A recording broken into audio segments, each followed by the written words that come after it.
있습니다. 창세기 29장 31절에서 35절 말씀 보겠습니다. 같이 읽을까요? 시작. 여호와께서 레아가 사랑받지 못함을 보시고 그의 태를 여섰으나 라헬은 자녀가 없었더라. 레아가 임신하여 아들을 낳았고 그 이름을 루벤이라 하여 이르되 여호와께서 나의 괴로움을 돌보셨으니 이제는 내 남편이 나를 사랑하리로다 하였거든.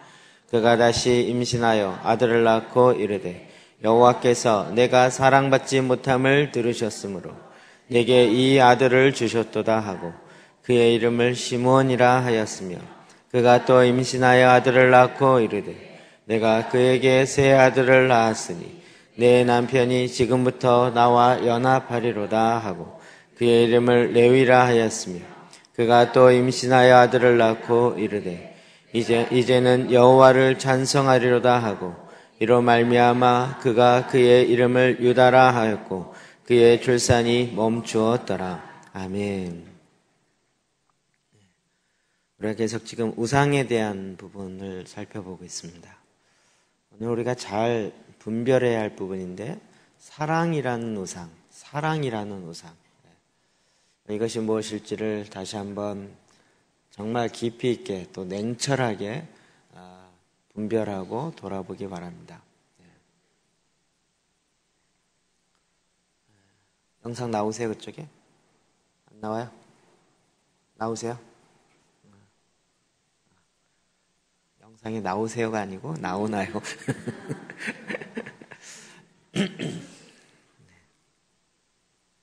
오늘날 이 시대는 진정한 사랑을 찾아서 갈망하는 그런 사람들의 모습이 우리의 보편적인 모습인 것처럼 얘기되고 있습니다. TV나 영화나 시나 또 많은 문화적인 행사들이 결국은 진정한 사랑은 뭘까? 저는 아직도 보질 않아서 잘 모르지만 겨울연가 진짜 지금까지 유명하더라고요.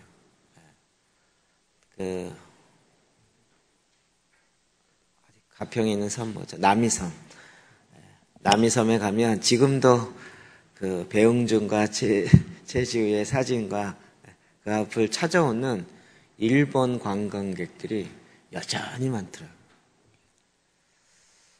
언젠가 한번 그 인터넷에 어떤 분이 그런 글을 올렸어요.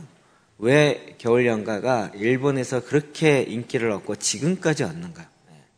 재방송을 방영하고 제 세 번째로 재방송을 보여주는데도 시청률이 15% 20% 이렇게까지 나오는 그 내용을 보니까 일본 사람들이 갖고 있는 그 문화 속에 일본인들이 갖고 있는 이 우울증적인 문화가 있거든요. 그 가운데 진정한 사랑이 과연 있을까? 근데 일본 전반적으로 진정한 사랑은 없다라는 결론을 대부분 갖고 있다고 합니다.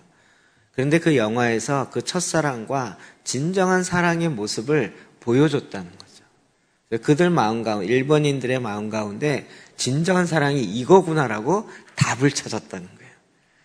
그래서 그 진정한 사랑을 찾아서 남이섬에 오고 배용준을 좋아하고 이렇게 이제 됐던 그 이야기를 쭉 하는 것을 봤습니다. 많은 사람들이 정말 진정한 사랑을 찾아서 헤매는 또 찾아 나서는 그리고 그렇게 나가기 위해 정말 많은 대가를 치르는 것을 봅니다.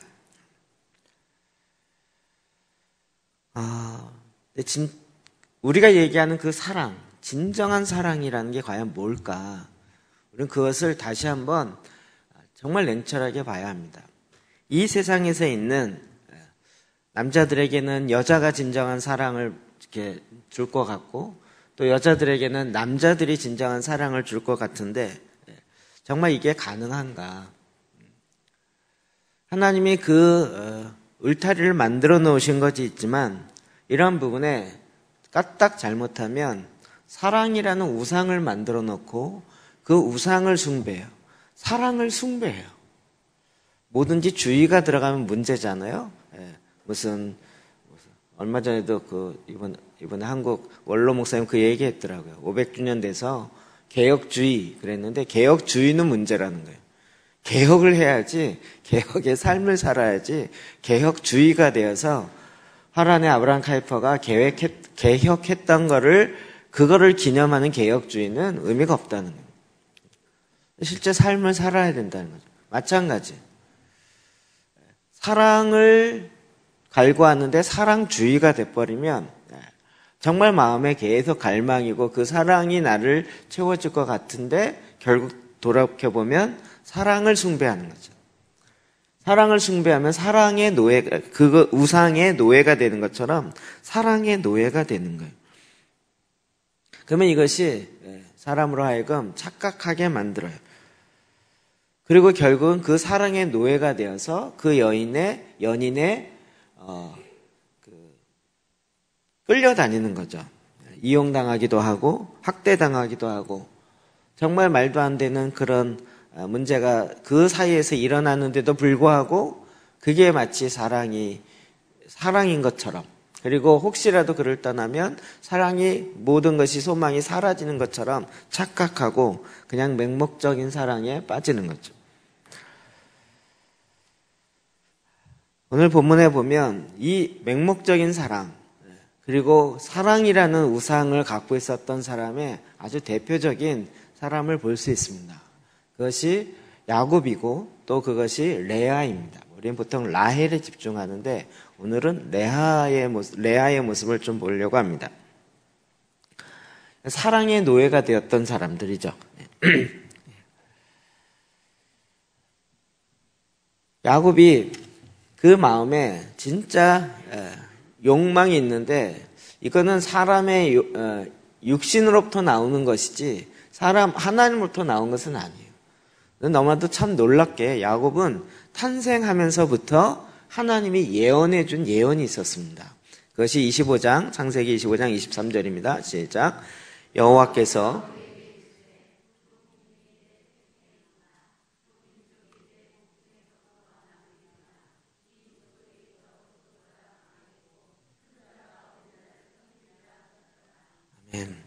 큰 자가 누굴까요? 큰 자, 첫 번째 쌍둥이를 낳게 될 것이다. 얘기하시죠?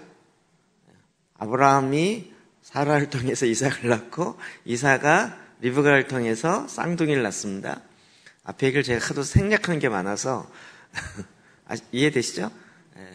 그래서 첫째가 에서고 둘째가 야곱이죠. 맞죠? 제가 헷갈리네 이제. 그래서 큰 자가 어린 자를 섬기리라. 무슨 얘기일까요? 첫째가 둘째를 섬기겠다는 거죠. 에서가 장남인데 둘째인 야곱을 섬기겠다는. 저 이 말씀 너무 좋아했어요. 제가 둘째거든요. 이 족속이 저 족속보다 강하겠고, 이건 무슨 얘기일까요? 이 족속은 누굴까요? 이 족속, 저 족속보다 강하겠다는 거예요. 결론적으로. 그렇죠? 이해되시죠? 복중에서부터 나누이리라. 두 민족이 있다는, 이 두 쌍둥이인데 이게 한 민족이 되는데 그 민족이 앞으로 어떻게 될지에 대해서 누가 얘기했어요? 여호와께서 그에게 이르시되. 이건 무슨 리브가가 아기 낳으면서 이렇게 됐으면 좋겠다라고 소망한 것도 아니고 야곱이 얘기한 것도 아니고 하나님이 그들의 출생을 놓고 이미 예언했던 예언의 말씀인 거죠. 우리가 잘 아는 것처럼 이 가정은 진짜 불행의 전형적인 샘플을 보여주는 가정입니다. 가장 큰 거는 편애죠. 편애. 딱 갈라놓아지는 거예요. 27절, 28절 볼까요? 시작. 그 아이들이 장성함에 에서는 익숙한 사냥꾼이므로 들사람이 되고 야곱은 조용한 사람이었으므로 장막에 거주한. 에서야 그를 사랑하고 리브가는 야곱을 사랑하였더라. 집안이 딱 갈라져요. 그래서 아버지는 누굴 좋아해요? 첫째 장남을 좋아하고 에서를 좋아하고, 엄마는 둘째 야곱을 좋아했던. 제가 이거 볼 때 웃음이 나는 건 우리 집안이 딱 이랬거든요. 저희 아버지는 저희 형을 좋아했어요.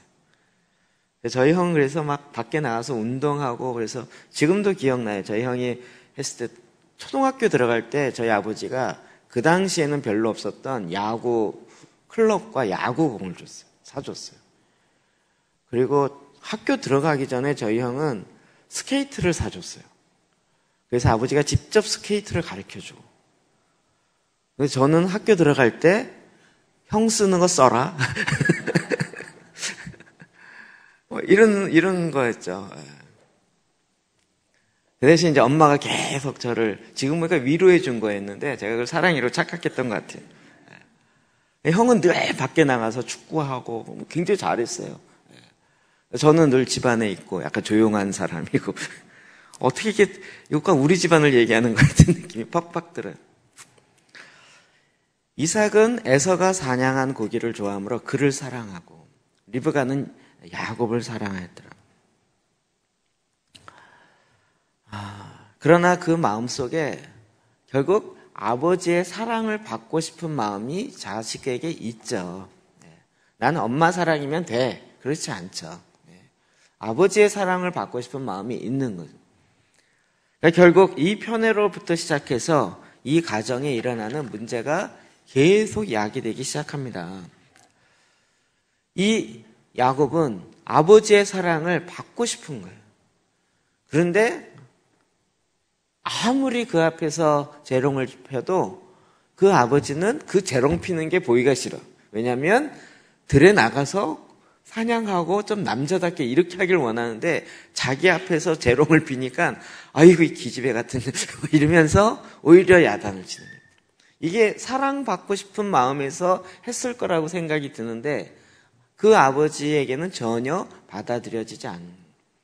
그러니까 여기서 야곱이 그 사랑을 갈망하는 그래서 내가 아버지의 사랑을 받고야 말겠다라는 그 마음이 계속 싹트기 시작합니다. 여기서부터 일어나는 문제들은 계속 나오는 거죠. 결국 이제 그의 아버지 이삭이 나이가 많아서 드디어 마지막으로 축복을 해야 될 그 상황이 나왔는데 이 타이밍을 그의 어머니 리브가가 정확하게 알고 그때 이 축복을 빼앗을 계획을 엄마와 둘째가 짜기 시작하는 거죠. 자, 27장 1절과 22절, 23절 봅시다. 시작.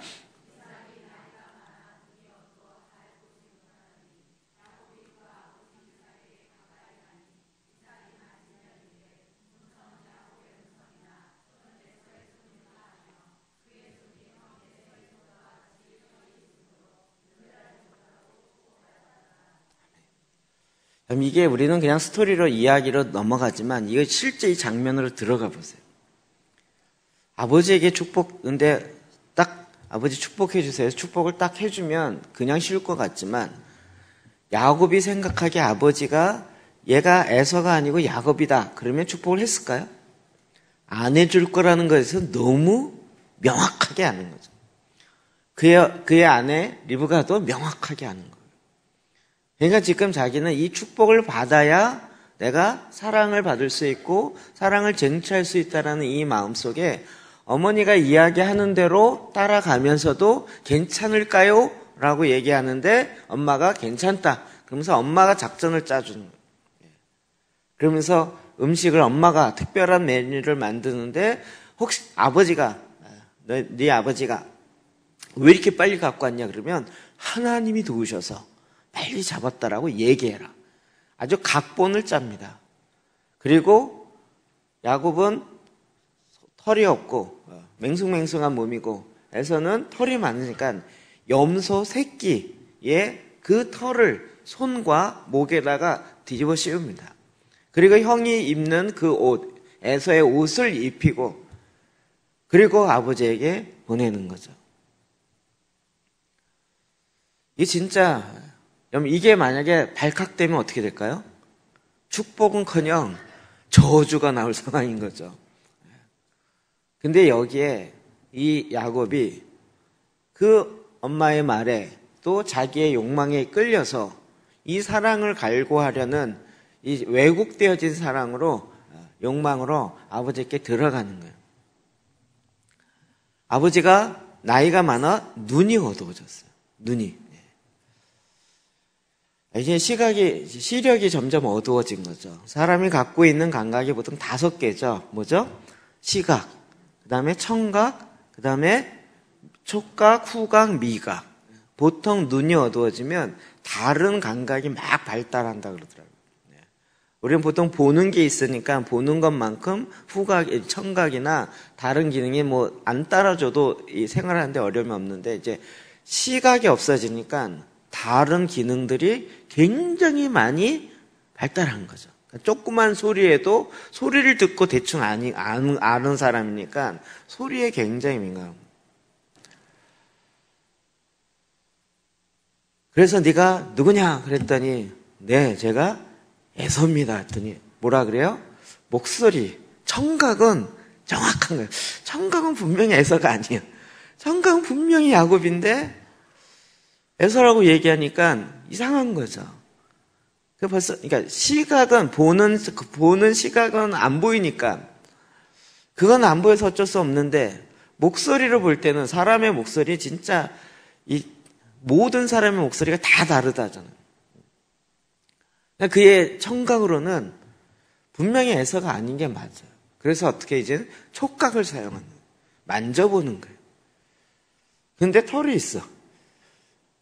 그래서 이게 까우뚱까우뚱 하는 거죠.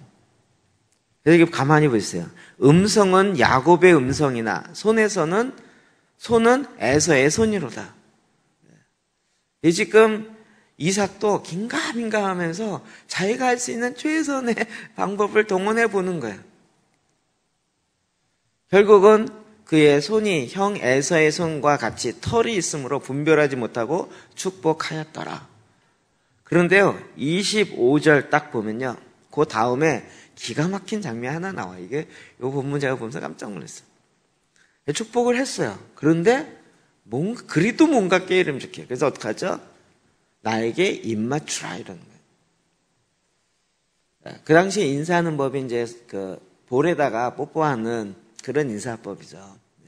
근데 이게 늘상 에서가 늘상 뽀뽀하고 또 야곱이 뽀뽀하고 그러기 때문에 이 감각을 통해서 기가 막히게 알 수 있는 거예요. 근데 지금 여러분이 야곱이라고 생각하고 심장이 쿵텅쿵텅해서 이게 들키면 난리다 그러는데 막 아빠가 축복했는데도 뭔가 좀 깨름직해서 내 볼에다가 입 맞춰봐라 이런 거예요. 여러분 같으면 하겠어요? 이게 입 맞춘다는 게 뭐죠? 그에게 가까이 가면 그의 냄새가 들어오고 그의 느낌이 들어오고, 게다가 입 맞추는 게 에서가 입 맞추는 거랑 야곱이 입 맞추는 것이 뭐가 다른지 이 감각적으로 너무 잘 알아요. 그렇지 않겠어요? 게다가 에서는 굉장히 야성 있는 사람이니까 그 스타일대로 했겠죠. 또 야곱은 여자 같은 사람이니까 좀 이렇게 조용하고 집안에 있는 사람이니까 그 스타일대로 했겠죠. 그러니까 입 맞추라는 거예요. 그러면 그 안에 채취가 나고. 그런데 야곱이 입 맞추는데 기가 막히게 에서가 입 맞추는 것처럼 입 맞추는 거예요. 근데 거기서 보니까 향이 나요. 향이 어디서 났죠? 그의 어머니가 철저하게 준비시켰던 그 에서의 옷을 입혔잖아요. 이 향은 여호와의 향이로다. 이러면서 그가 마음을 놓고 축복해. 그럼 이게요, 공범이에요. 야곱이 마지 못한 것 같지만 완전 공범이에요. 그리고 그 순간, 정말 절대절명의 순간인 거예요, 이게. 마치 이게 영화 드라마 같지 않으세요? 게다가 더 놀라운 건, 그래서 축복을 받고 딱 나왔어요. 나오자마자 형 에서가 딱 들어와. 이건 드라마예요, 드라마. 딱 들어오는 거예요. 그 타임. 그러니까 지금 야곱은 아는 거죠. 요 순간이 잘 넘어가지 않으면 벌써 형이 올 타이밍이 됐다는 거예요. 그런데 떨지 않고 형이 입맞춤하는 것처럼 하는, 이거는 진짜 강심장이에요.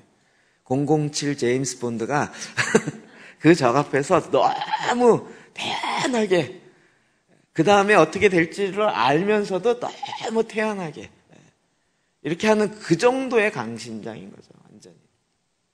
왜요? 그에게 너무나도 강한 갈망이 있는 거예요. 그 형 에서를 향한 그 싸움, 그것이 끊임없이 그 안에 있었던 거죠. 결국 사랑을 향한 갈망인 거죠. 그래서 결국은 축복을 받은 것 같지만 결국은 집을 떠나야만 했어요. 그래서 그를 사랑하는 어머니 리브가로부터 떠나야 되고 재산은커녕 그냥 맨몸으로 도망가야 될 이런 상황이 된 거죠. 그리고 이제 엄마 얘기대로 삼촌 라반의 집에 이르러서 그의 집에서 이제 머물게 됩니다. 그 삼촌 라반이, 여러분 이게 그 당시 문화를 자꾸 생각하셔야 돼요. 그곳에서 이제 양들을 기르는데, 그 당시 결혼이란 사랑해서 하기보다는 지위를 얻기 위해서 하는 거예요. 대부분의 결혼은. 오늘날 같은 결혼이 아닌 거죠.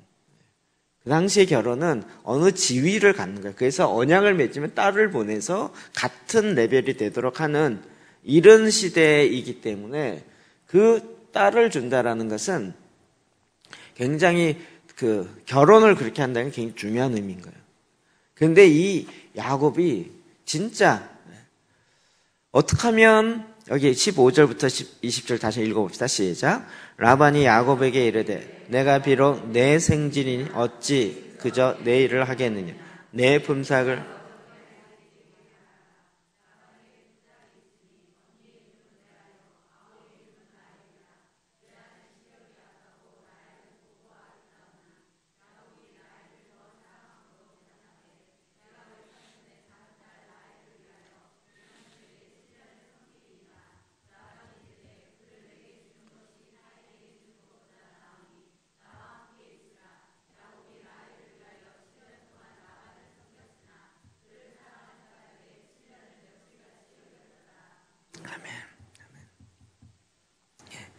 내 품삯을 어떻게 할지 내게 말하라.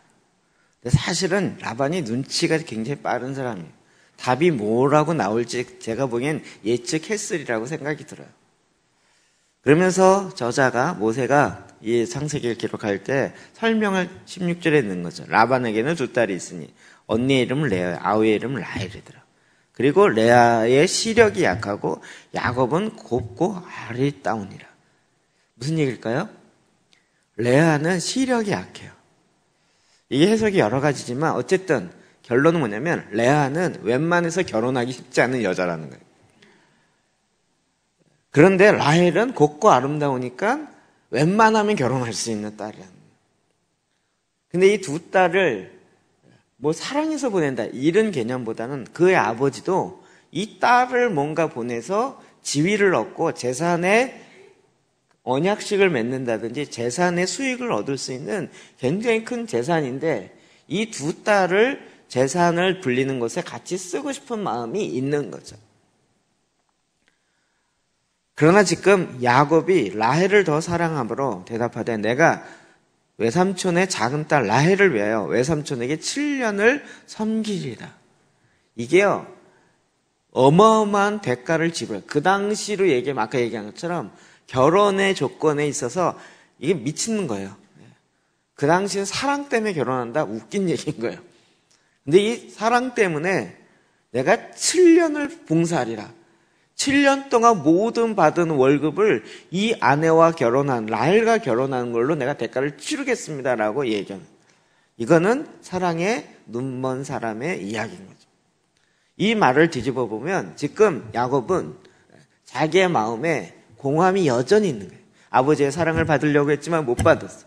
결국 엄마로부터도 떨어져야만 했어요. 그리고 이제는 진짜 자기 혼자 가는데 이제는 어떻게 살아야 될지 그 마음의 공허함을 채울 수 없는데 갑자기 내 눈과 내 생각을 다 빼앗는 한 여인이 나타나. 이 여인이 내 인생의 목적이고 내 인생의 삶의 의미겠다. 그리고 너무 확신한 나머지 그 여인을 딱 잡아야 되겠다는 것에 마음이 완전히 도가 지나친 거죠. 그래서 내가 7년 동안 봉사해. 7년 동안 오늘날 얘기하면 7년 동안 받은 월급을 다 갖다 드리고 이 여자와 결혼하겠습니다. 라고 얘기합니다. 그러면 사실은 정상은 아니에요. 라반이 이르되 그를 내게 주는 것이 타인에게 주는 것보다 나으니 나와 함께 있으라. 이게 아주 상업적인 얘기예요. 이 결혼을 허락하는 듯한 얘기인데 허락하는 듯 마는 듯한 얘기예요. 그렇죠? 알았다, 내가 라헬을 주겠다, 이렇게 딱 정답으로 얘기하는 것이 아니라 그를 내게 주는 것이 타인에게 주는 것보다 나으니 나와 너는 함께 있어서 우리 집에 양들을 돌보는 걸 해라. 지금 포커스는 뭐죠? 양들을 돌보는 이 일에 네가 나의 일을 해야 한다. 그런데 그를 너에게 주는 것이 좋겠다. 나도 그렇게 생각한다. 뭐가 빠졌어요?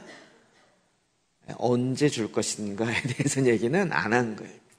결혼을 하겠다. 이거 얘기가 안 하는 거예요. 여기에 야곱이 완전히 눈이 멀어서 그의 마음은 오직 이 사랑이 내 모든 문제의 해결이 되리라. 어떻게 보면 짝퉁 사랑인데 그것에 목숨을 걸고 그 사랑에 힘에 넘쳐서 7년을 마치 며칠같이 여겼던, 여기에 뿅 가시는 여자분들 되게 많으시죠? 진짜 나 이런 남편 만나야 돼 막 이러면서. 그런데 라헬이 나중에 보시면 스토리 아시죠? 결코 만만한 인생을 산 건 아니에요.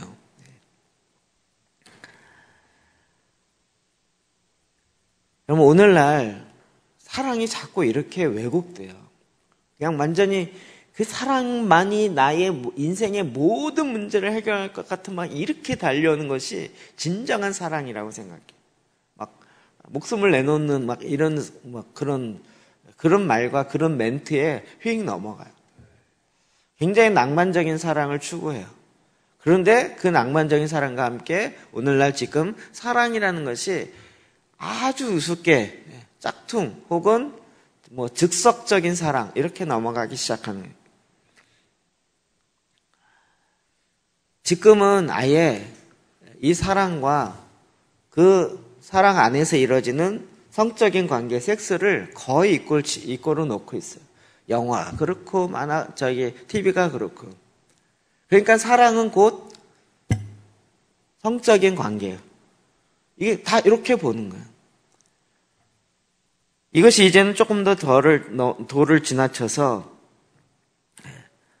왜 이런 사랑의 권리를 꼭 이런 내가 누릴 수 있는 쾌락과 기쁨을 왜 결혼 안에만 둬야 되냐는 거죠. 결혼 전에도 누릴 수 있고 결혼 밖에서도 나는 누릴 수 있는 권한이 있다라는 생각들이 자꾸 들어오니까 그걸 받아들여서 이혼이든 따로 사는 거든 결혼 전에 성적인 관계를 갖는 거든 이건 나의 선택이고 나의 권한이고 내가 취할 수 있다라고 그 생각들이 확 들어오는 거예요.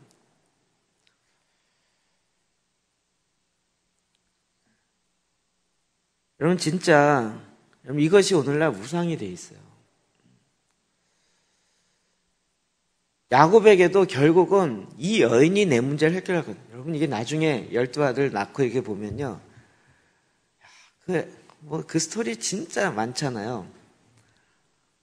그 다른 형제들이 아버지 그 야곱에게 와서 예를 들면 이제 요셉이 총리가 되고 나서 양식을 얻으러 가죠. 그랬을 때 너희들 형제가 다냐 그랬더니 아닙니다. 하나가 더 있는데 그는 아버지가 데리고 있습니다. 그랬더니 요셉이 갑자기 돌변해서 그를 데려와라.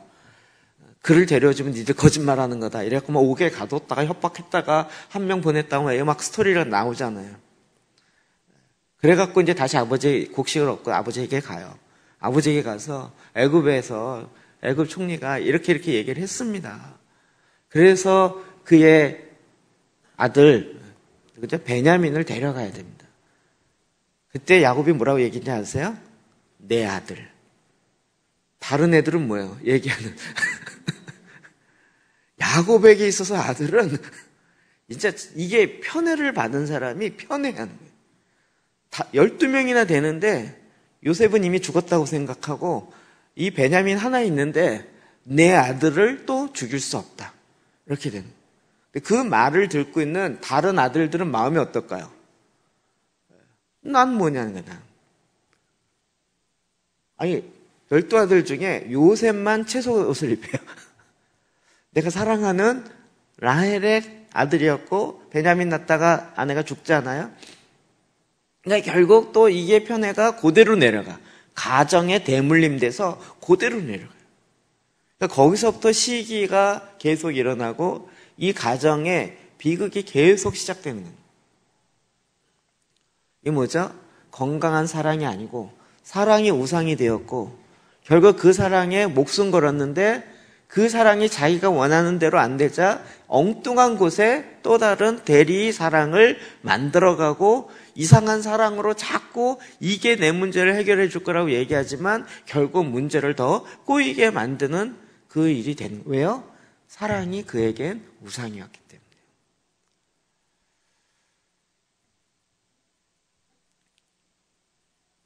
성경은 계속 이 이야기를 신약에 보면 이 부분을 좀 다른 측면에서 얘기하고 있습니다. 볼까요? 16장 13절 16절 시작.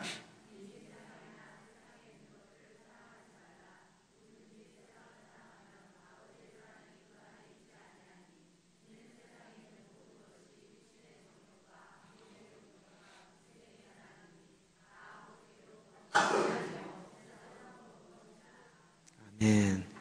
세상이나 세상에 있는 것을 사랑하지 말고. 제가 교회를 다니면서, 어렸을 때 다니면서 그 말이 저한테 충격이었어요. 하나님보다 다른 것을 사랑하면 다 우상숭배. 와. 근데 어떻게 하나님보다, 그러면 가정은, 나중에 결혼해서 아내는, 자녀는 사랑하면 안 돼?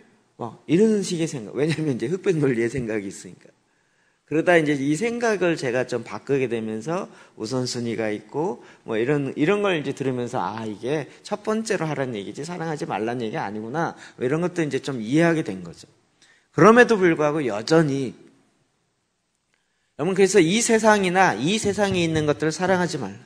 여러분, 이것이 우상숭배고 막 이런 거면 눈에 파바박 보이니까 쉬운데, 이 세상에 있는 것이 뭐냐? 육신의 정력, 안목의 정력, 이생의 자랑이라는 거예요. 다 아버지께로부터 온 것이 아니라 세상으로부터 온 거라는 거예요. 세상으로부터 온 거예요. 여러분, 가족주의라는 게, 가족이 건강하면 괜찮은데 가족주의로 가면 진짜 어려워지는 거예요. 가족 이기주의로 가는 거죠. 개인도 이기주의가 있는 거죠. 우리 문화 속에 있는 뭐 남존여비 사상이나 장남을 귀하게 여기는 사상이나 우리 가족만을 중요시 여기는 이런 사상들이 결국은 건강한 사랑으로 가지 못하고 더 왜곡되게 가는 거죠. 저는 이번에 새벽에 기도전을 하면서 이렇게 말씀을 올리고 읽고 이렇게 하면서, 아, 이게 왜곡된 거였구나, 이 생각이 확 들더라고요. 저희 아버지랑 저희 그 작은 아버지 고모 되시는 분은 제가 늘 얘기했지만 명절만 되면 모여갖고 늘 싸우고, 그걸 제가 전혀 몰랐다가 그때 제사 없애고 추도 예배 드리면서 물어보니까 할머니 제사인데 할머니가 몇 살이시고 본인 8살 때, 저희 아버지 8살 때 저희 할머니가 돌아가셨거든요. 그러니까 모든 문제의 근원은 다 거기다 뒀어요. 내가 힘든 건 다 그거고 내가 어려운 건 다 그것 때문에 어려워.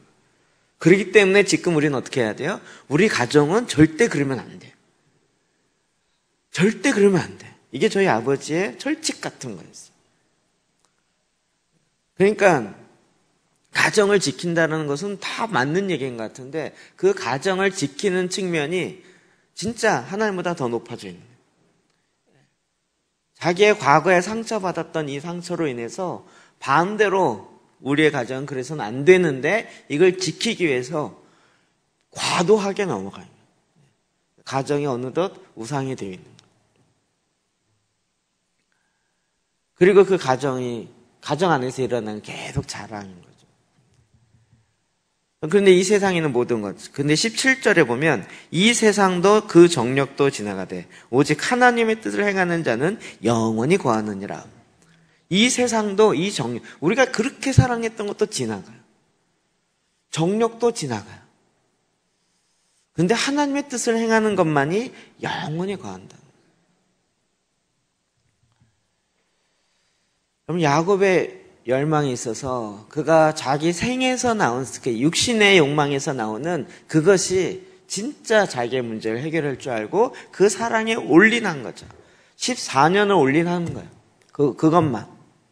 그런데 성경이 뭐라 그랬어요? 그 정욕도 지나가고 이 세상에 있는 건 다 지나가요. 그리고 하나님의 뜻을 행하는 것만이 온전하다는 거예요. 자, 이제 7년이 지났습니다. 그래서 결혼식을 합니다. 유대가 갖는 정통 혼례식으로 결혼을 했겠죠. 결혼식 보통 일주일 합니다. 그리고 주로 밤에 하는데요. 그 밤에 결혼식을 하고, 그리고 이제 첫날 밤을 지내는 거예요. 첫날 밤 들어와서 야곱이 술이 취했고 들어왔어요. 그리고 부부의 첫날 관계를 갖고 성관계를 하고 다음날 아침에 일어나서 보았더니 라헬이 아니고 레아인 거예요. 깜짝 놀라요. 이 장면에서 조금 생각해 보셔야 돼요. 사실 성경 원문엔 그게 있어요. 레아를 사랑하였다가 레아랑 빨리 자고 싶다라는 아주 노골적인 표현이 있어요. 지금 야곱이 레아를 사랑한 것 같았지만 첫날 밤을 지냈는데 같이 자는 이 여인이 라헬인지 레아인지를 구분을 못해요. 그러니까 지금 야곱의 오직 관심은 뭐예요? 섹스에 있는 거죠. 성적인 관계에 있는 거예요. 어떤 면에서 별로 관심이 없어요. 좀 이해가 안 되지 않으세요? 아무리 술 취했다 그래도 어이구 내 마누라 어떻게 된 건지 다시 보고 얘기도 하고 뭐 이렇게 이럴 것 같잖아요. 그런데 그냥 모르고 그냥 결국은 성관계만 하고 자는 거예요. 레아가 이게 참 레아 입장에서 볼 때는 레아가 지금 거기에 왜 들어갔어요? 아버지가 들어가래서 갔죠. 그러나 레아도 얘기할 수 있겠죠. 사실은 내가 라헬이 아닙니다. 내가 레아입니다.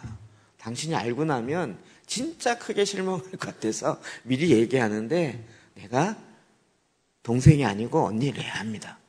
라고 얘기할 수 있잖아요.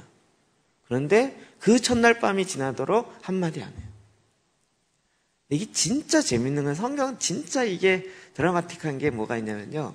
야곱이 그의 아버지 이삭을 속이죠. 뭘로 속여요? 눈이 어두워졌으므로. 그런데 지금 자기가 또 속죠. 누구에게 속아요? 눈이 어두웠던 레아르에게 또 속아요. 이게 기가 막힌 장면이에요. 결국은 그런데 이 남편 될 사람이 자기를 사랑하지 않는다는 것을 레아도 알죠. 자기 동생 라헬 때문에 7년 동안 했다는 것도 알고 이 결혼식이 라헬을 위해서 한다는 것도 아는데 아버지가 싹 바꿔치기 한 거잖아요. 근데 거기에 레아가 들어가요. 그리고 그의 아내가 되기로 결단한 거죠. 그날 밤에 아차 잘못 들어갔어요. 나도 잘못 생각하고 들어갔네요. 그 당시 사회에서 그거는 여자는 매장이죠. 그러니까 이 레아도 야곱의 아내가 되려는 마음이 있었던 거죠. 같이 동조한 공범이죠. 그의 마음속에 뭐가 있었을까요? 그도 동일하게 헛된 생각과 헛된 사랑으로 들어간 거죠. 비록 지금은 나를 사랑하지 않는다 할지라도 내가 그의 아들을 낳고 내가 그와 함께하는 걸 보면 그가 나를 언젠가는 사랑하리라. 그 마음이 있었겠죠. 아니 첫날 밤까지 지냈는데 어쩌겠어. 보통 이런 얘기 많이 죠. 결혼할 때 보면 남자는 섹스를 통하여 사랑을 통하여 섹스를 하기 원하고 여자는 섹스를 통하여 사랑을 가려고 한다면 사실은 둘 다 제대로 못 가죠. 성적인 쾌락이나 그 불완전한 사랑이 자기의 문제를 해결해주는 진정한 근원책은 아닌 거죠. 우리는 지금 너무 가정하다 보니까 가정이 정말 모든 문제를 다 해결해 줄 것 같아요. 그렇지 않은 거예요. 조금 더 보십시다. 여호와께서 레아가 사랑받지 못함을 아시고 하나님도 레아가 사랑을 받지 못한다는 사실을 너무나도 잘 알고 있어요. 근데 그의 태를 여섰으나 라헬은 자녀가 없었더라. 사랑하지 않았어요. 그런데 레아가 임신하여 아들을 낳고 그 이름을 루벤이라 하여 이르되 여호와께서 나의 괴로움을 돌아보셨으니, 자기의 원함이 그 아이의 이름이 루벤인데 루벤이란 말 뜻이 뭐예요? 여호와께서 내 괴로움을 돌아보셨으니, 여기까지는 그런 대로 괜찮은 것 같아요. 하나님이 나를 돌아보셨다는 걸 레아도 알아. 그런데 뭐라 그래요? 이제는 내 남편이 나를 사랑하리로다. 내가 지금 아들을 낳았단 말이에요. 루벤을 낳았어요. 이제는 내 남편이 나를 사랑할 거다. 내가 그의 아들까지 낳았으니 나를 사랑할 거다. 자, 우린 그 안에 많은 행간을 보셔요. 사랑하지 않아요.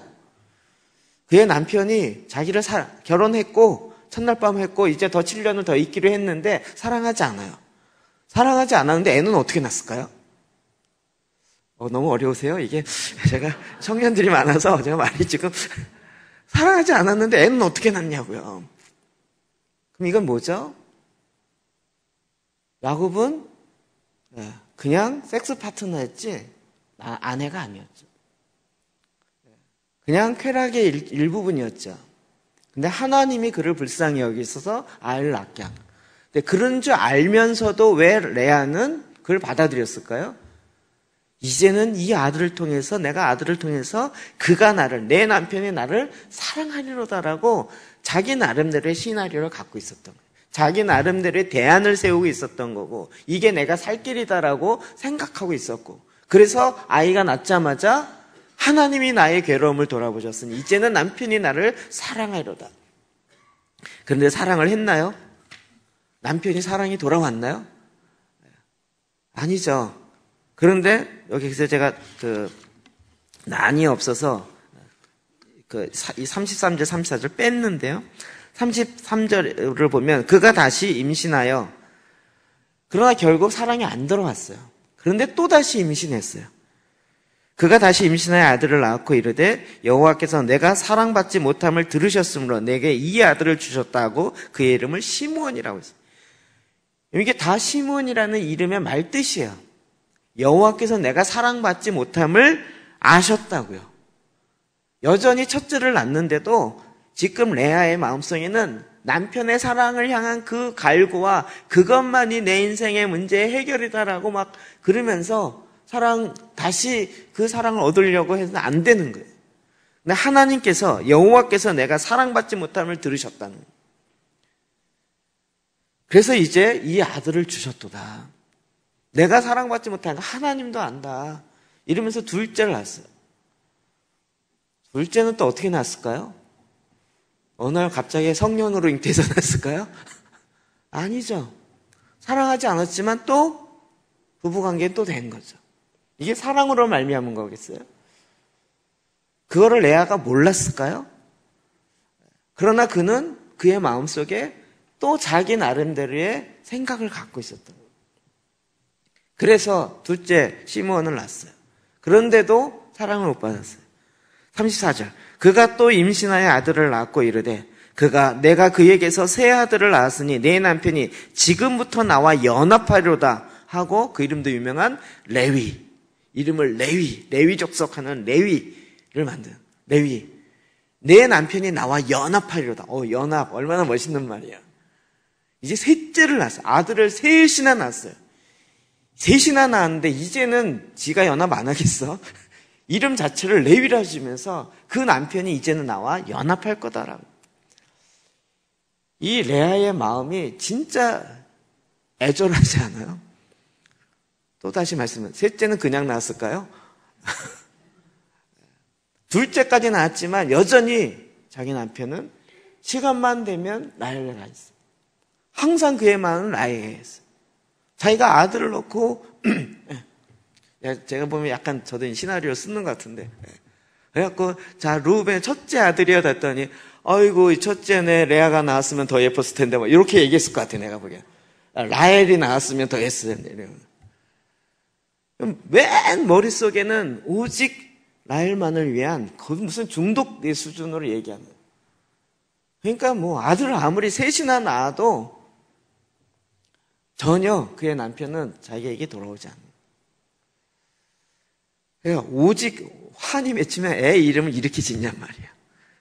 그래서 이제 35절 그가 또 임신하여 넷째를 낳아요. 아들을 낳고 이르되 이제 내가 이제는 여호와를 찬송하려다고 이로 말미암아 그가 그의 이름을 유다라고 했어요. 유다. 그의 출산이 멈추었더라. 근데 지금 첫째부터 넷째까지 오는 순간에 넷째 이름에는 뭔가 좀 다른 게 있죠. 뭐가 있죠? 남편 얘기가 없죠. 남편 얘기가 없어요. 그냥 이로 말미암아 그가 여호와 이름 유다라. 이제는 여호와를 찬송하리로다. 남편도 찬송하리 이렇게 나와야 되잖아요. 그게 없고 여호와께 내가 이제는 여호와를 찬송. 이제는 뭔가 하나님께서 얘기했던 하나님의 뭔가를 깨달은 뭐가 있는 거죠. 좀 긍정적으로 얘기하면 지금 내가 갖고 있는 이 사랑을 갈망하는 이게 내 남편이 채워주는 게 아니고 이제는 하나님이 채우는구나. 그리고 하나님을 찬양하리로다. 이렇게 나가는 거예요. 여러분 놀라운 건 예수님이 누구의 족보로 나오는 거죠? 유다의 족보죠. 라헬의 족보가 아니라 유다의 족보죠. 그 사랑을 받지 못했던 유다, 그 레아의 넷째 유다의 자손에서 다윗과 결국 예수님이 탄생하는 거예요. 뭐 그것까지 레아가 알았을지는 모르겠지만 뭔가 하나님이 부어주는 하나님의 계획 같은 것이 있었던 거죠. 근데 이 넷째를 낳는 동안에도 이 레아는 진짜 아무도 원하지 않아요. 그의 아버지도 그를 원하지 않아요. 그의 남편도 자기를 원하지 않아. 자기가 원하는 건 그냥 무슨 섹스 파트너 정도만 생각하는 거예요. 그런데 그 안에 진짜 하나님이 원했던 하나님의 계획이 뭔지를 보는 거죠.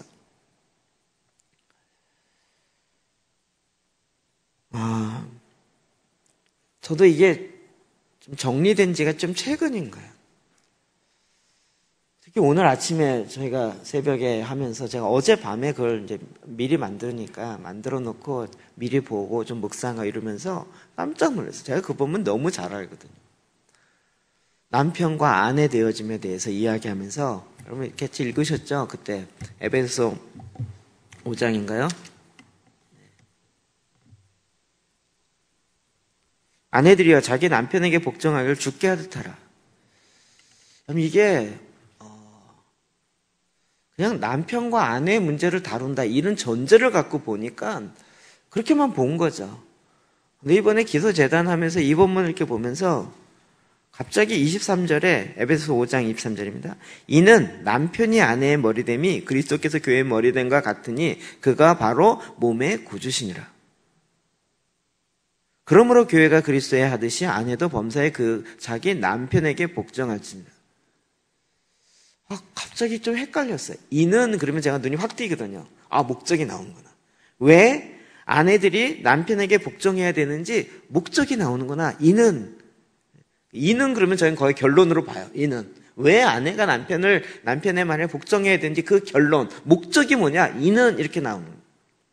그렇게 하면 가정이 화목하느냐 뭐 이렇게 나올 줄 알았는데 이는 남편이 아내의 머리됨이 그리스도께서 교회의 머리됨과 같으니 그가 바로 몸의 구주시니라. 이게 하나님이 천지를 창조하시면서 지금 하나님의 나라를 이루어가는 하나님의 창조의 원리라는 거예요. 하나님의 창조 계획이라는 거예요. 그러므로 교회가 그리스도에게 하듯 아내들도 범사에게 자기 남편에게 복종할지는 어떤 게 클까요? 아내가 남편에게 복종하는 것과 교회가 그리스도에게 복종하는 것과 어느 게 더 클까요? 어느 게 더 완전해야 될까요? 그렇죠? 이게 더 완벽하고 예를 들 때 더 큰 걸 듣잖아요. 예. 그러니까 지금 아내가 남편에게 복종하는 건 목적이 뭐예요? 교회가 그리스도에게, 교회든 내가 그리스도에게 복종하는 것을 배우는 과정을, 훈련소를 어디다 뒀냐고요? 가정에 뒀다고요. 이해되세요? 별로 받아들이고 싶지 않으시네요. 맞죠? 제가 전에 그런 얘기 했잖아요. 가정 왜 만들었냐 그랬더니 하나님을 섬기는 걸 훈련하기 위해서 만들었다. 이런 얘기를, 책을 보고 제가 깜짝 놀라서, 결혼건축가라는 그 로렌스 크래비 쓴 책. 내가 깜짝 놀랐다 그랬잖아요. 무슨 결혼이 섬김을 위해서 한대요. 말도 안 되는. 근데 성경을 보면서, 다시 오늘도 보면서, 그렇구나. 결혼이 내 사랑을 이루어서 내가 행복하고자 하는 것이 아니고, 진정한 사랑, 진정한 문제의 핵심, 문제를 풀어가는 핵심은 어디 있어요? 교회와 그리스도의 관계 안에 있는 거예요. 이건 영원히 가요.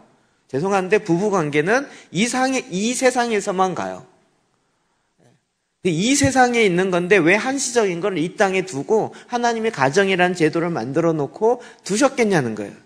그게 목적이 있는데, 이는 교회가 그리스도에게 복종하는 것, 이것을 알고 이것을 삶으로 훈련하고 경험하는 그 장치가 가정에 두었다는 거예요.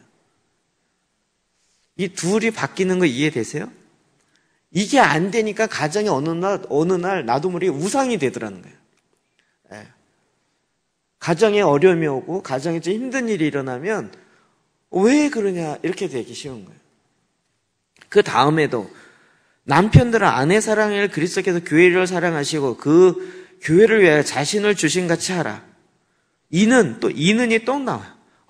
이게 또 왜 자기 자신을 내어주신 같이 해야 되는가? 목적이 나오는구나. 이는 곧 물로 씻어 말씀으로 깨끗하게 거룩하게 하고 자기 앞에 영광스러운 교회로 세우신 티나 주름 잡힌 것이나 이런 것이 없이 거룩하고 흠이 없게 하려고 아내를 사랑해요. 이게 말이 안 되는 것 같아요.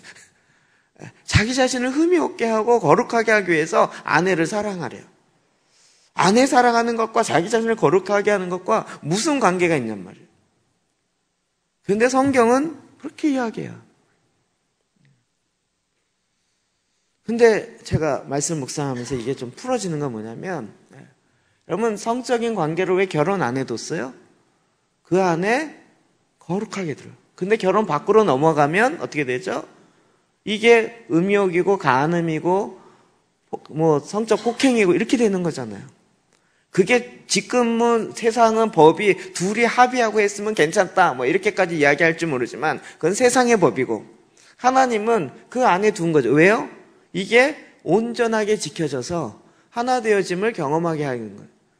그러니까 사실 이건 거룩하게 지켜야 할 부분인 거죠. 이걸 넘어서는 것이 내 자신의 즐거움이고 내 자신의 그렇게 할 권리가 있다. 이게 뭐예요? 우상인 거예요. 탐욕을 섬긴다라는 거죠. 이 세상의 정욕을 섬기는 거예요. 근데 정욕도 지나간다니까요. 정욕도 지나간다. 그러니까 레아나 사실은 야곱이나 비참한 인생을 산 것 같지만 둘 다 허상을 쫓았던 거죠.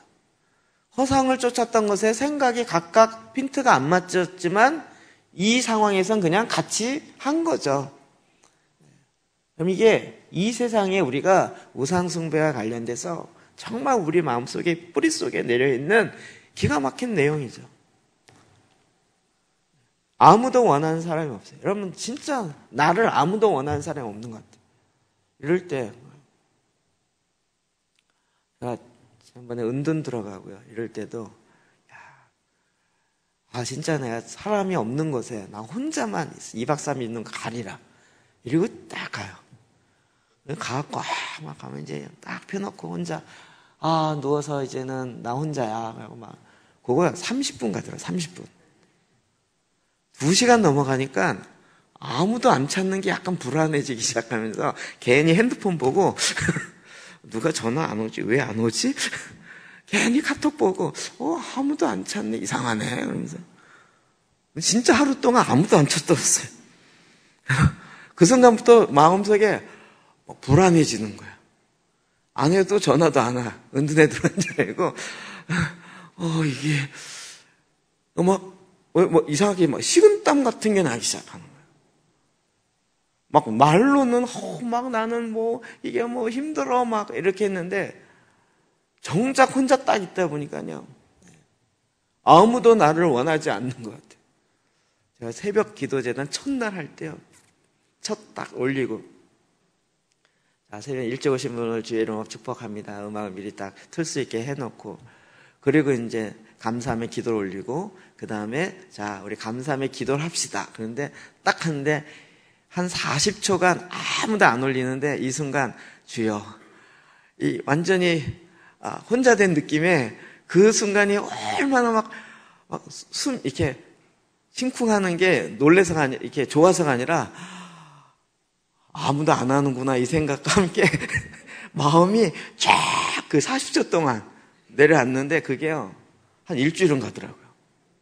그 다음날에도 했는데, 어제는 많이 오셨으니까 오늘은 또 많이 하겠지. 그리고 또 딱 하고 했는데, 한 30초 동안 아무도 글을 안 올려요. 마음이, 어제만 온 거고 오늘은 안 오는 거 아니야? 뭐 이 생각이 마음속에 싹 하면서, 아무도 안 오네? 이게요, 훅 주더라고요.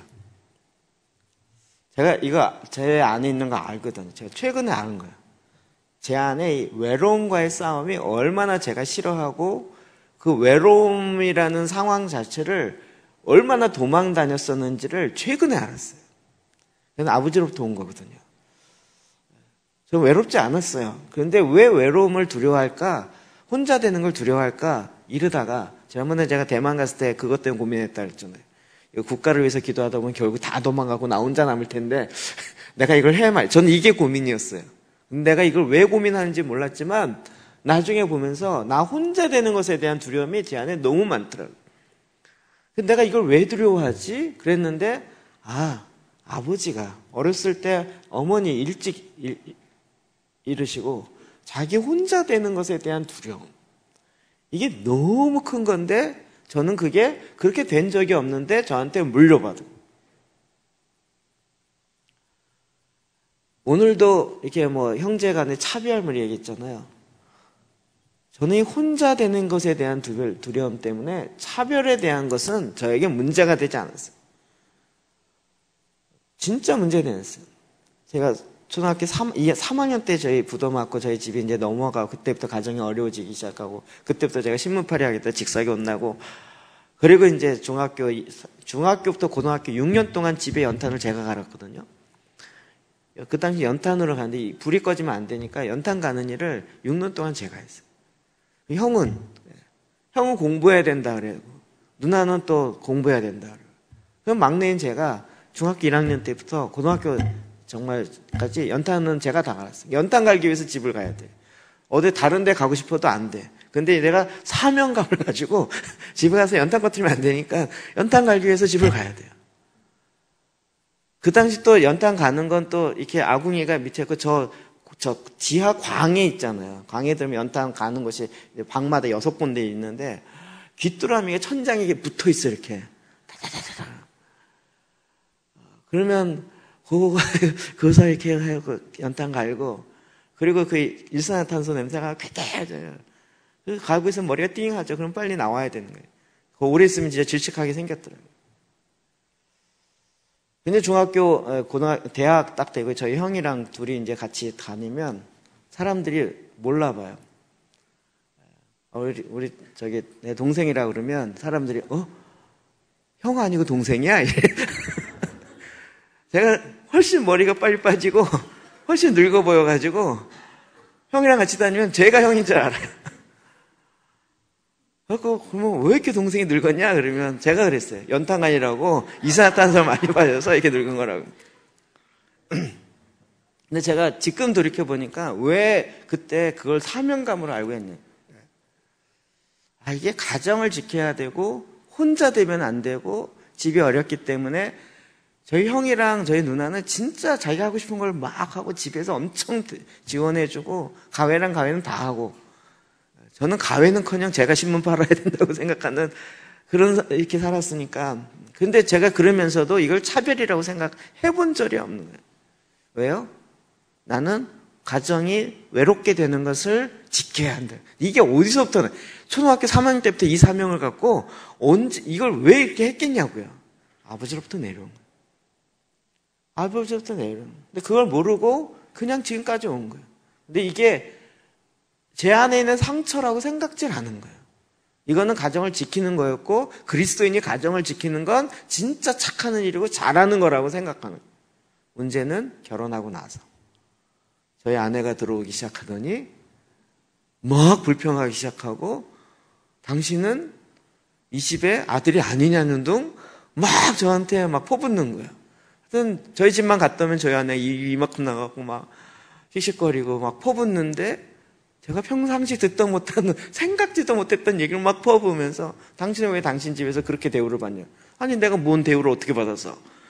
나는 집에서 잘 충성하고 잘하는 사람인데. 그래서 누나도 그렇고 저희 형도 그렇고, 야 너는 진짜 착하고 정말 충성된 아이다 이래가면서 얼마나 그것 때문에 칭찬을 많이 받았는데, 나한테 왜 이렇게 아들이 아닌 것처럼 차별대우 받는다. 그게 뭔 얘기인지를 제가 이해하고 받았는데 10년 걸렸어요. 그 말 자체가, 제가 아내한테 막 처음엔 싸웠죠. 어디 시어머니한테 어디 그런 얘기를 함부로 하냐고, 말이 되는 얘기냐고.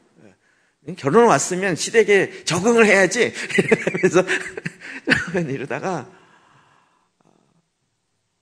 또 저희 아내 목소리가 크고 저는 또 이게 목소리가 말싸움은 제가 지니까 잘 모르겠고, 뭐가 막 서운하다고 얘기하는데 왜 서운한지 제가 이해가 안 가요. 전 그렇게 30년 동안 살아왔는데 저희 아내가 이렇게 들어와서는 저희 집안의 이 이상한 걸 보면서 이상하다고 얘기하는데, 그게 왜 이상한지가 제가 받아들여지지도 않고, 이상하다고 얘기하는 당신이 이상하지 우리는 이상하지 않다라고 계속 항변하고 있고, 또 이렇게 된 건 우리 가정에 어려움이 있었고 그걸 지켜야만 했고, 그래도 그나마 지켜왔고, 얼마나 우리 가정이 성실하고 꿋꿋하게 살아왔는데 이렇게 살아온 가정을 당신이 감히 이렇게 폄훼하느냐, 뭐 이런 서운한 마음이 있으니까 더 막 이렇게 얘기하는. 그러면 싸우다 보면 이게 문제 해결이 안 돼요. 저도 그런데 이 레아와 야곱은 오죽했냐. 제가 보기엔 싸우지도 않았어요. 싸울 수도 없었어요.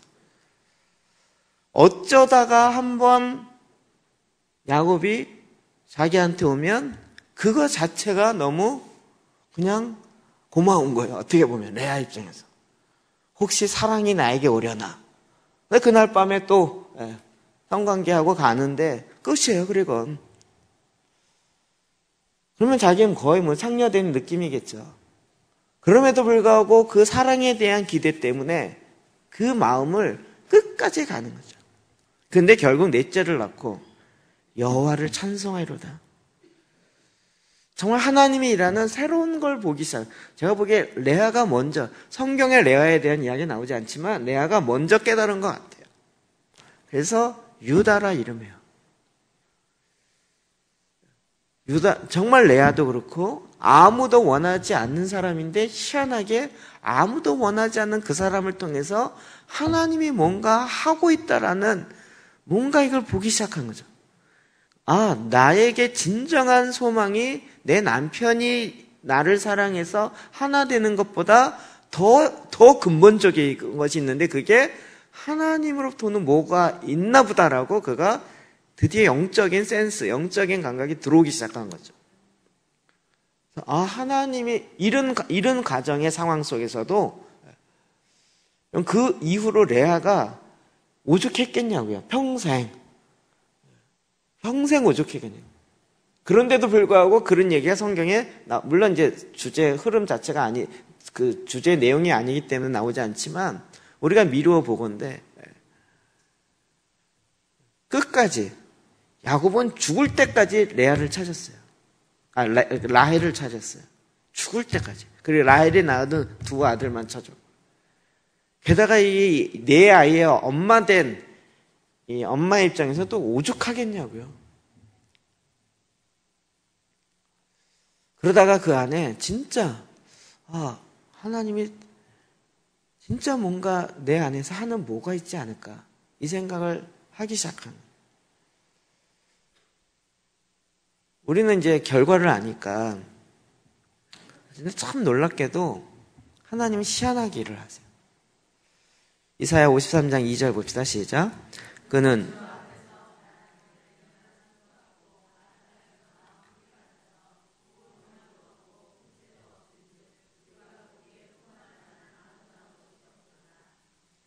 우리 막 예수님 아름답다 아름답다 그러는데요, 우리가 보기에 흠모할 만한 아름다운 것이 없도다.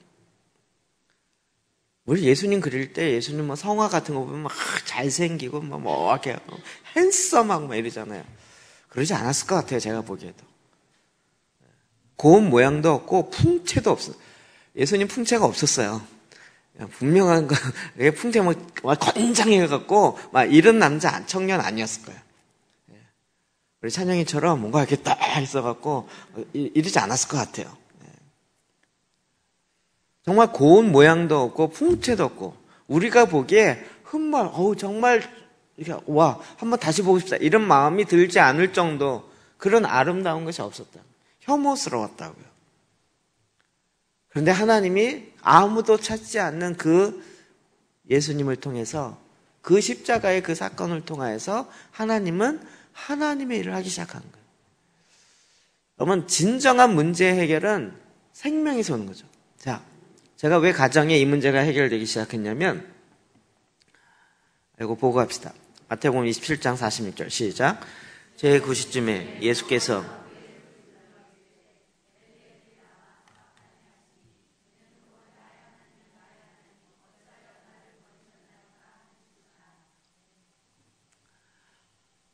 정말 예수님께서 하나님을 향하여 아버지 어찌하여 나를 버리시나이까? 나의 하나님, 나의 하나님 이렇게 얘기하는데도 하나님 대답을 안 하시거든요. 완전히 버림받는 거예요. 완전히 관계가 끊어지고요. 진짜 하나 되어짐이 한 번도 나눠진 적이 없으셨던 그 두 분이 영원 전부터 영원까지 한 번도 둘이 하나님과 예수님은 싸워보거나 갈등이 있어 본 적이 없으신 이분이 그 십자가에서는 나의 하나님, 나의 하나님 어찌하여 나를 버리시나이까 그러는데 하나님이 대답을 안 하세요. 버리신 거예요. 주님이 그 마음을 그대로 느끼는 거죠. 제가 이랬던 몇 번의 경험이 있어요. 어찌하여 나를 버리십니까? 어찌하여 내가 했던 사역을 무너뜨리시나이까? 이런 몇 번의 경험이 있거든요. 그땐 진짜 세상이 뭐고 끝이더라고요. 정말 아무것도 없어요. 제가 하던 사역을 제가 스스로 놓고 포기하면서 도대체 하나님 어디시냐고. 나 이제 하나님 찾지 않겠다 이래가면서. 그런데 지금 돌이켜보니까 그걸 버려야 하나님께서 새로운 걸 주시는 거고 그걸 받을 수 있는 거지. 그런데 나는 그 버리는 거 하나만 그거 잡고 왔기 때문에 그게 나에게 우상이었기 때문에 하나님 그걸 버리라 그러는데 못 버리는 거죠. 이걸 아무도 원하지 않아요. 사람들은 아무도 원하지 않아요. 내가 꽉 잡고 이게 내 문제를 해결해 주리라라고 하는 그 일이 사실은 해결이 안 돼요. 자, 가정에서 남편이 아내에게 영생을 줄 수 있나요? 아내가 남편에게 하늘의 기쁨을 줄 수 있나요? 영원한 기쁨이 뭔지를 줄 수 있나요? 영원한 데스티니가 하나님이 갖고 계신 영원한 영광과 하나님의 그 계획을 남편이 줄 수 있나요? 아내가 줄 수 있나요? 그건 남편과 아내가 줄 수 있는 문제가 아니죠. 근데 그거를 남편이 줄 거라고 굳게 믿고 그 남편에게 계속 요구하는데 죄송한데 남편 못 줘요. 저도 못 줘요. 남편과 아내는 가정 안에서 왜 만났어요? 이는 뭘 하라고요? 하나님의 나라를 그 안에서 성품을 배우고 그 안에 훈련하라고 주셨다고요. 그러니까 남편을 내 하나님으로 주신 것이 아니라 하나님의 일을 하는 나의 동역자로 주신 거지 남편은 하나님이 아니라고요. 아내가 주는 사랑이 그것이 하나님이 하늘로부터 주는 영원한 하나님의 희락과 그 기쁨을 그 아내가 영원토록 주는 게 아니라고요. 이해되시나요? 제가 가정을 깨트리려고 하는 것이 아니라 가정이라는 것을 하나님 만드셨잖아요. 그렇게 만드신 하나님의 목적이 있단 말이에요. 근데 어느덧 하나님이 없으니까 이 가정도 우상이 되고 이 가정을 이루어서 내가 사랑을 이루고 안전감을 누리고 예수 그리스도 안에서 하나님의 전능자의 날개 아래에 있을 때 안전한 건데 이거 없어도 나는 가정 안에 있기 때문에 안전하다 생각하고 가정에 뭐가 하나 없으면 나는 불안하다고 생각하기 시작합니다. 어느덧 하나님보다 나의 남편이 나의 아내가 우상이 되어 있을 수도 있고 그것을 향하여 추구했던 그것이 그 사랑이, 나는 그걸 사랑이라고 얘기했지만 어느덧 나의 안에 하나님 주신 대안보다는 내 남편이 주는 대안이, 내 아내가 주는 대안이, 혹은 이 세상에 낭만적인 사랑이라고 이야기하는 그 쾌락이 더 나에게 좋아 보이는 거죠. 그래서 그걸 취하면 그것이 바로 내 우상이 되는 거죠. 그래서 주님 뭐라고 얘기하십니까? 골로새 3장 1절부터 5절 봅시다. 시작. 그러므로 너희가 그리스도와 함께 다시 살리심을 받았으니 위의 것을 찾으라. 거기는 그리스도께서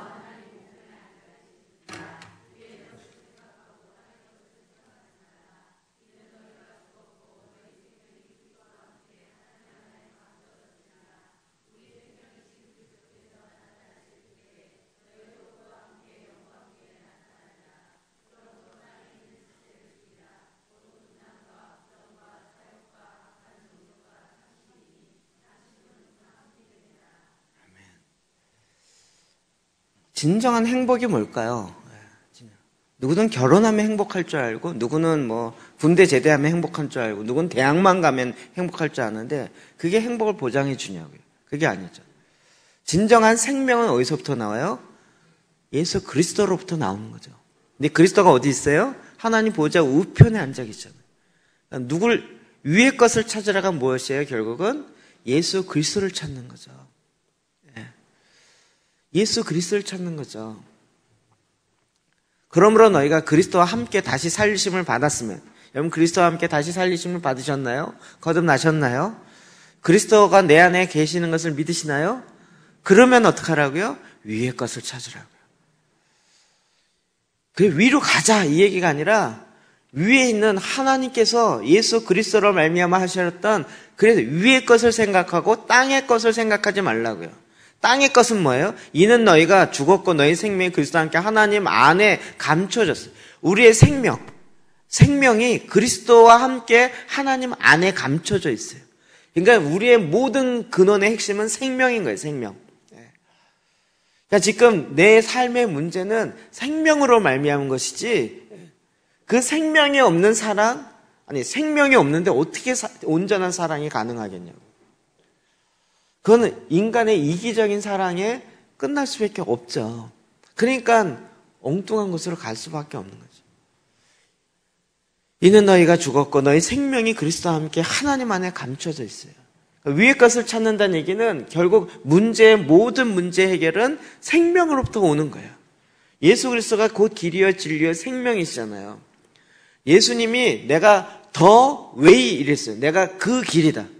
예수님이 어느 길로 가야 할지 약도를 주셔서 여기로 가라는 답을 주시는 분이 아니고 예수님 자체가 길이에요.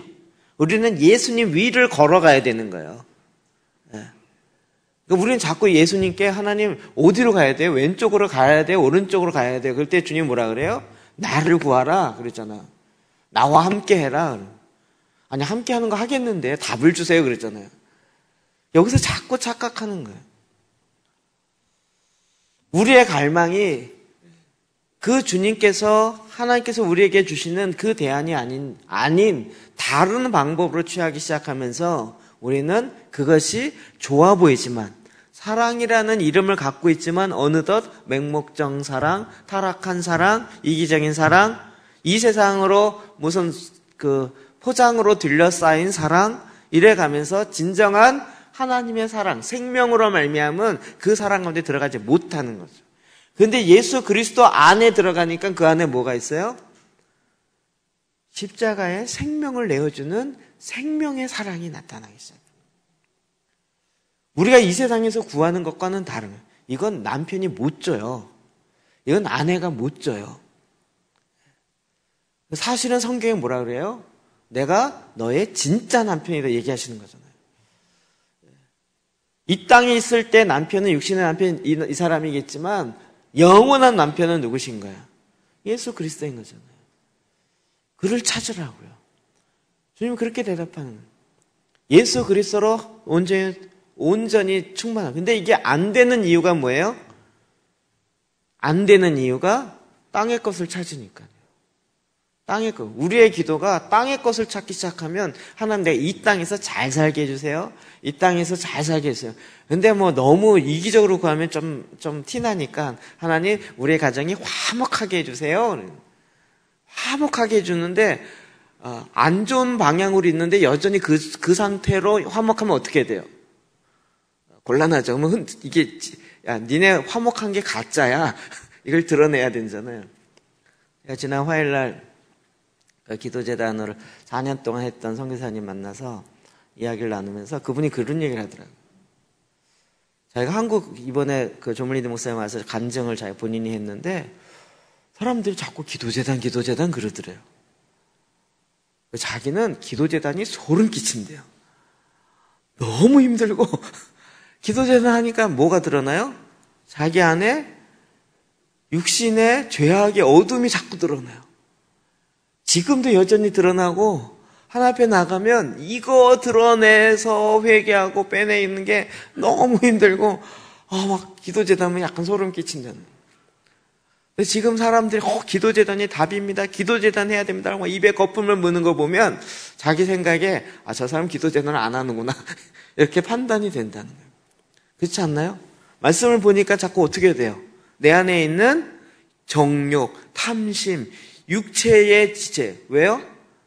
주님이 임하시려면 이 더러운 것들이 먼저 정결케 돼야 되는 거잖아요. 깨끗하게 돼야 되잖아요. 이 세상에 가짜 짝퉁들이 다 나가야 진짜가 오시는 거잖아요.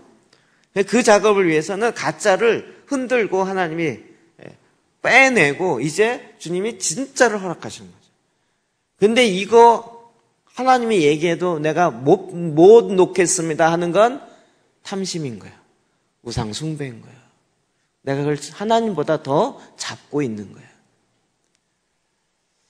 무슨 남편을 사랑하지 마라, 아내를 사랑하지 이 얘기가 아니라는 거 아시겠죠? 그게 다 그리스도 안에서라는 거예요. 온전한 사랑도 그리스도 안에서 사랑이에요. 그냥 결혼의 기본 조건이 뭐예요? 믿지 않는 자와 함께 멍에를 매지 마라 이거죠. 이게 완전히 다른 차원의 사랑과 어떻게 사냔 말이에요. 되게 쉽지 않은 거죠. 땅에 있는 지체를 죽여요. 이게 부정적이죠. 소극적이죠. 내 안에 있는 육체의 욕망을 죽이는 거죠. 죽이라 제가 조물리드 목사님 메시지가 계속 생각이 나요. 육체의 정욕을 죽이는데 훈련이 필요 없어요. 시간이 필요 없고. 즉각적으로 일어나는 거예요. 즉각적으로. 대부분 나중에요. 내가 훈련 더 받고 그러는데 죽이는 건 훈련 통해서 죽이는 게 아니라 그냥 즉각적으로 딱 잡는 거죠. 요한일서 1장 2절 시작. 이 생명에 나타나신 바 된지라. 이 영원한 생명을 우리가 보았고 증언하여 너에게 전하노니 이는 아버지와 함께 계시다가 우리에게 나타나신 바 된 이신이라. 아멘. 아멘. 여러분이 저는 우리 청년들이 정말 결혼하기 전에 본인 안에 기도의 샘을 파서 그 우물을 이미 터트리고 결혼하기를 축복합니다. 하늘문을 열어놓고 결혼하기를 축복합니다. 그게 안 열린 사람이 둘이 만나서 너 때문에 그래 저 때문에 그랬는데 둘 다 어두워가지고 같이 헤매면서 내가 헤매는 이유가 너 때문이야 저 때문이야 이래가면서 해도 사실 이게 그래도 문제 해결 안 돼요. 그래도 나 때문이라 그래도 문제가 해결 안 돼요. 근데 하늘문을 연 내 안에 샘이 터진, 그래서 이 어둠의 문제의 근원이 뭔지를 알고 그 문제를 처리할 줄 알게 되면 그 샘이 흘러가서 결국은 그 샘이 모르고 터져 있지 않은 남편에게, 아내에게, 가정에 그 샘이 흘러가서 그 샘으로 말미암아 그를 만나는 사람들이 마음의 해결함을 얻게 되는 거잖아요. 그래서 저는 결혼 준비, 또 결론은 기도재단인데 제일 중요한 결혼 준비는 기도재단이에요. 하나님을 만나는 거예요. 그렇지 않을까요? 그렇지 않을까요? 앞으로 결혼하겠다면 너 일로 와봐. 기도재단 해봐. 이럴까? 그거 헤매고 있고 엉뚱한 곳에 가서 하나님께 구하는 게 이 땅의 것을 구하는 거예요. 하나님, 이 땅에서 내가 잘 살게, 이 땅에서 뭘 잘하게, 이 땅에서 뭘 잘하게. 위의 것을 예수 그리스도를 구하는 게 아니라 이 땅에서 구하는 거예요. 근데 주님은 요한은요, 이 예수 그리스도가 생명인 것을 너무나도 확고하게 가면 갈수록 알게 되면서 이 생명이 나타나신 바 되고 이 영원한 생명 우리가 보았고 증언하여 너에게 전하는 이는 아버지와 함께 계시다가 우리에게 나타나신 바 됩니다. 내가 너에게 이걸 쓴 것은 그 생명, 우리에게 나타나신 이 생명과 사귐이 있게 하려는 거예요. 사귐이 있다 그러면서 여전히 죄를 범하는 것은 그거는 거짓말하는 자예요. 요한일서 얘기 전에 계속. 그러니까 그리스도인의 삶의 핵심은 예수 그리스도, 생명이신 예수 그리스도의 삶이 있는 거예요. 그 예수 그리스도의 삶이 있는 가운데서 남편이 있고, 삶이 있는 가운데서 아내가 있고, 삶이 있는 가운데서 그 사랑으로 말미암은 이 땅에서의 가정의 사랑이 있는 것이지, 이 예수 그리스도의 생명으로 말미암은 사랑이 없이 가정의 사랑이 어떻게 되겠냐고. 교회 다닌다고요? 그게 다 거의 종교행위였죠. 예수님으로부터 오는 그 예수의 생명의 근원으로부터 오는 그 원액으로부터 시작하지 않았기 때문에 그건 저도 마찬가지였고요. 그러니까 이게 어느덧 우리가 이제 가정 문제를 다루다 보니까 이게 진짜 마음속에서 너무 많이 나오죠. 그리고 사실 우리가 이렇게 깊이 있게 안 해봤어요. 그리고 가정의 문제는 진짜 유교의 문화 속에서 가정 얘기를 꺼내기 시작하면 가정 흉이 된다 그래서 남에게 얘기 못하게 했잖아요. 꺼내면 안 되고. 근데 원래 히브리적 문화 속에서는 그런 거 없어요. 그냥 드러내요. 성경 보면 다 드러내잖아요. 시아버지와 며느리가 관계를 하는데 또 그런 걸 다 적어. 희한하잖아요. 우리 같으면 안 쓰겠죠. 성경인데 그런 걸 어떻게 쓰냔 말이에요. 근데 그런 걸 다 적으면서 왜요? 그게 중요한 게 아니에요. 그 사건이 중요한 거고 윤리적으로 옳으냐 그러냐 이 차원이 아니고 지금 생명에 관한 얘기를 쓰고 있는 거예요. 생명에 관한 하나님의 말씀에 관한. 우리가 그 말씀이 우리 안에 들어오기 시작하면서 내가 이제는 내 안에 나도 모르게 저 밑바닥에 이 사랑이 내 문제를 해결해 주는 거구나 라고 막연히 대안이라고 생각했던 그게 뭔지를 다시 보고 끄집어내서 주님, 생명이신 주님 안에 온전히 들어가 있습니다. 그리스도와 온전히 연합하여 하나 되어지는 이 자리에 가는 거죠. 여러분 이게 우리가 말씀을 먹고 말씀을 들어오니까 이제 조금씩 알기 시작. 이제 시작이라는 느낌이 좀 드시죠? 이제 시작이구나라는 느낌이 드는 거예요. 뭔가 막 됐다가 아니라 이제 앞으로 달려갈 길이 너무 많은 거죠. 보통 많은 게 아니더라고요. 기도재단도 이제 시작인 것 같아요. 늘 새롭게 시작하는 것 같아요. 매년 새로 시작이래. 뭔가 됐다가 아니라 그냥 저기구나 가서 보면 또 새롭게 시작해야 되고 또 이렇게 되더라고요. 그리스도의 생명으로 말미암은 삶. 그리스도와 온전히 연합하여 하나 되어지며 그 사랑 가운데 있는 그래서 이제 우리도 레오와 같이 이제 내가 하나님을 찬양하리로다. 남편이 나에 대해서 이런 상황이라 할지라도 이제 내가 하나님의 데스티니를 알고 하나님의 뜻을 알다 보니까 내가 하나님을 찬양하리로다. 이렇게 되는 거예요. 자기의 대안, 자기의 해결책과는 전혀 다른 쪽으로 갔지만 그러나 이제 내가 하나님을 찬양하리로다. 이러면서 내 생애를 향한 생명의 남편이 아니라 나의 대안이 아니라 하나님이 말씀하셨던 그것 앞에 이제 비록 나의 실수를 통해서도 하나 역사가 일어났지만 그 실수를 통해서 일어난 사건까지도 하나님께서 아시고 그 안에 유다를 낳게 하시고 유다를 통하여 하나님의 놀라운 구원 계획을 이루어 가시는 하나님의 그 뜻 앞에서 오히려 제가 보기에 라헬보다 레아가 지금 더 기뻐할 것 같아요. 그렇지 않을까요? 지금 하늘나라에서 누가 더 기뻐할까요? 남편의 사랑을 받던 라헬일까요? 아니면 하나님의 돌보심과 하나님의 그 고난과 고통을 돌보시고 결국 유다까지를 통해서 예수 그리스도를 낳게 하셨던 그 레아일까요? 우리는 눈에 보여지는 정말 이게 정신 차리고 보지 않으면 내가 이게 우상인지 아닌지조차도 모르는 그것들을 끄집어서 이제 주님 앞에 나가서 같이 기도하도록 합시다.